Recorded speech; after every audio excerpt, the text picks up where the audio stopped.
Good morning, welcome. Good morning. Let's talk about this foreign investment issue and how much of our agricultural land is foreign owned and who owns it? Well, that's one of the key questions and one of the key issues addressed in this policy paper.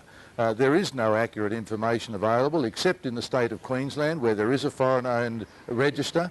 Other states don't keep that data and therefore our debate on the subject has lacked the most basic of information. We don't know how much is foreign owned and I think it's essential that we do so that we can in fact make good decisions about what's in our national interest and what foreign investment should be agreed to in the future. The Trade Minister, Craig Emerson, put out some figures. He said that in 1984, 5.9% of the country, of the agricultural land was foreign owned. Now it's 6%, 5.9% to 6% in all of that time. Would that be right? Well, that's figures that were prepared by the ABS, but that was a fatally flawed survey and is and is not in keeping with the other information that's available. For instance, from 2007 to 2010, the FIRB report suggests there's been a tenfold increase in investment in agribusiness companies.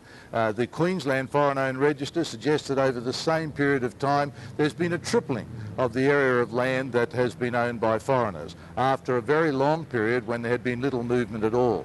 So I think that's the statistics that have been quoted in that ABS survey, which was based on flawed methodology, are unreliable, and it is essential that we have information from right around the country if we are actually to have an intelligent debate about what is in our national interest and what development should be approved. But if that's true, if it's just tripled though, then that would mean about 15% of Australia would now be foreign, of the agricultural land would be foreign owned, and it appears on the face of it to be nothing like that. Well, the Queensland Register is a reliable base because it records all of the sales in that state. But there are also questions about what is the percentage figure taken of the total land area of the state, the areas actually available for purchase, the areas of farmland. All of this sort of information needs to be prepared and provided in a standard base across the country. Now, we all know that foreign investment has contributed enormously to the development of agriculture in Australia right back to 1788. It's been responsible for providing a lot of the capital and the innovation that's made agriculture great in this country. And we're going to continue to need foreign investment.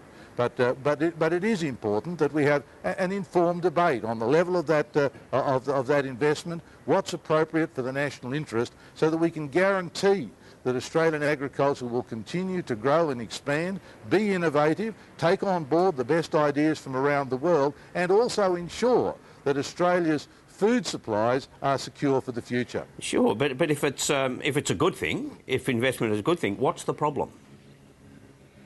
Well, investment is a good thing, but we need to assess each investment on its or proposal on its merits. There are concerns that in some sectors, for instance, there's been a high concentration now of foreign ownership. In recent times, there's been extensive takeovers in the sugar industry, in the dairy industry, grain industry, etc. Now, in many instances, probably most of those instances, that is going to lead to increased investment and new innovation in those sectors. But the country has a right to make decisions about which investment is appropriate, and so we need to have a transparent and comprehensive process that can actually deal with those sorts of issues. And this policy paper puts in place proposals which could make a real difference in making our system transparent and to give the Australian people the assurance that only investments that are in our national interest will indeed be approved. Sure, but you're saying that investment is a good thing, then why put further scrutiny in the way of it? Inevitably, you'd think that would lead to fewer successful applications. Why more red tape? Why more regulatory hurdles? Well, because Australian people have got a right to know what's happening in this country. We've got a right to know the level of investment. The very fact that there is all these questions about what level of foreign ownership there might happen to be just demonstrates that the debate that's been occurring has not been based on sound and reliable information. There's been a lot of concern, for instance, that China is buying up large areas of rural land. But if you look at the Queensland Register, the UK and the US and European countries are by far the largest owners of, from foreign countries in Queensland. And there's no evidence to suggest that the figures are any different in other states. So some of the debate that's occurred has not been on the basis of a sound understanding of the facts. And I think that we cannot really assess this issue unless we have that information, that the public know what's going on, that we have a Foreign Investment Review Board that takes a broad look at the issues and assesses the national interest in each case, so that we can be confident that Australians are actually benefiting from the investment that's happening in our country. But the bottom line here, though, is you're reacting to a perception, not a real problem, but the perception of a problem, and you're reacting with more regulation. Well, it seems that this perception has become so widespread in the community. Statistics suggest and polls suggest that over 80% of the Australian people are concerned about this issue. A survey I've done in my own electorate put the number over 90%, and so governments need to respond to that concern. By educating people, though, surely, not by responding in a policy sense, but simply by educating people to the reality. Well, indeed, yes, we do need to educate people, but how can you educate them when you don't even know what the facts are? And so that's why this register is of such value in helping to inform the debate. Peter Reith has said that you should dump this policy because you're pandering to populism. That's contrary to the public interest. Alexander Downer is worried that you're too critical of Chinese investment. We had a leading figure in the agricultural community saying that it smacks of xenophobia. Well, all of those people have made significant contributions and I admire them. We have to deal with the policy issues as they are today. There are concerns in the community, and if we are to wipe away xenophobia, if we are to wipe away ill-informed public debate, then we must have a transparent system that puts the facts in front of people so that they can make assessments that are in the national interest, and indeed undertake a debate on these issues in a sensible and informed way. And you do accept that there is a lot of hysteria surrounding it? Well, there have been some comments made that are very strong, and people feel very strongly about them. You know, sometimes there are other issues involved. For instance, I guess the most controversial Chinese land purchase in Australia was in relation to lands on the Liverpool Plain in New South Wales. And a lot of the concern there is not just that it's a Chinese purchase, it's because it's being purchased for a coal mine that many people in the area don't want. And so the reality is we need to address these issues on the basis of a proper understanding, and by making the process more transparent, we surely are helping we are helping people to understand the issues. We will know better then whether there are genuine reasons for concern or whether it is something that can be dismissed as xenophobia or ill-informed criticism. And if you were to adopt the principles outlined in the paper, would that be enough to satisfy your colleagues within the National Party? Barnaby Joyce, of course, has been quite outspoken on this. Well, this has been a thorough process. I've chaired a working group that's contained people from both the Liberal Party and the National Party.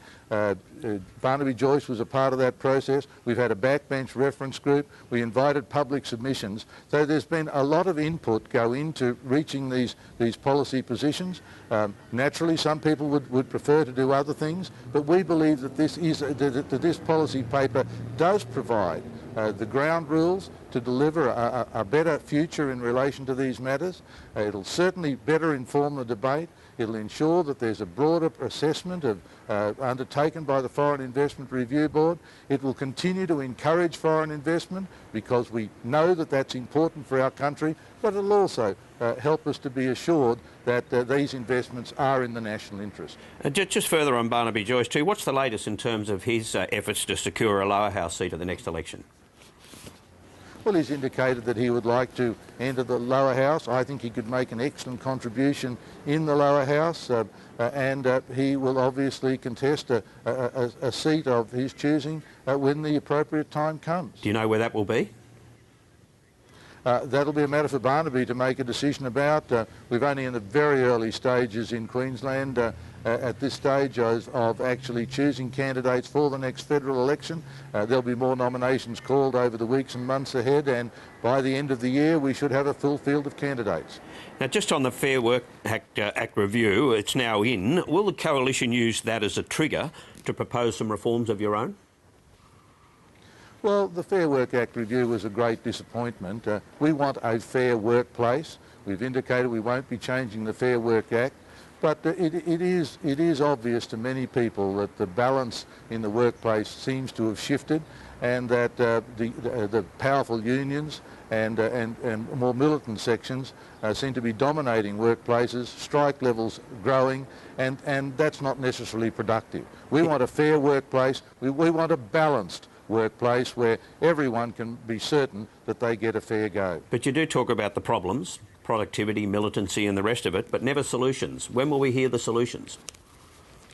Well, we're still a year away from the scheduled date of the next election. We'll be saying plenty about those sorts of things in the run-up to the election campaign.